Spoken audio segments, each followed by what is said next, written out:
quand la banane s'invite dans les écoles élémentaires. Oui, c'est la 6e opération La Banane à la classe. Comme chaque année, il s'agit bien de sensibiliser les élèves au goût des produits locaux, mais aussi leur permettre de découvrir les méthodes de production de la banane.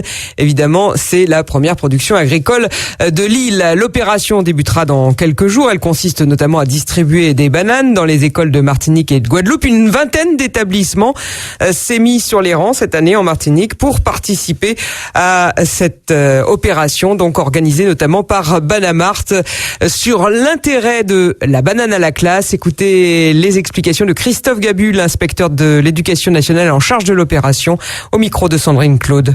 Il y a plusieurs enjeux qui sont intéressants, c'est qu'on combine à la fois, on va dire, le travail avec des partenaires qui sont implantés sur la banane depuis des décennies, puis au plan pédagogique, nous, au niveau des élèves de l'enseignement primaire. Donc l'avantage de ce projet, c'est d'être soutenu, c'est-à-dire qu'on a les enseignants qui travaillent, mais en même temps ils sont soutenus puisqu'il y a un site, il y a des animateurs qui peuvent intervenir effectivement pour aider à la mise en place des projets, et surtout c'est la variété des projets. C'est-à-dire qu'on peut travailler la banane à plein de points de vue, à plein d'âges.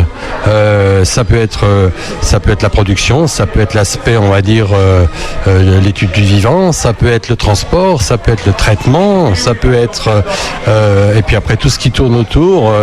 Je pense par exemple à des projets récents autour de la cuisine. Donc ça permet aussi des liens élargis sur le territoire, voire même au-delà. J'ai envie de dire, la seule limite, c'est l'imagination des enseignants, quoi. Inspecteur de l'éducation nationale en charge de l'opération La Banane à la classe, Christophe Gabu, qui répondait à Sandrine Claude.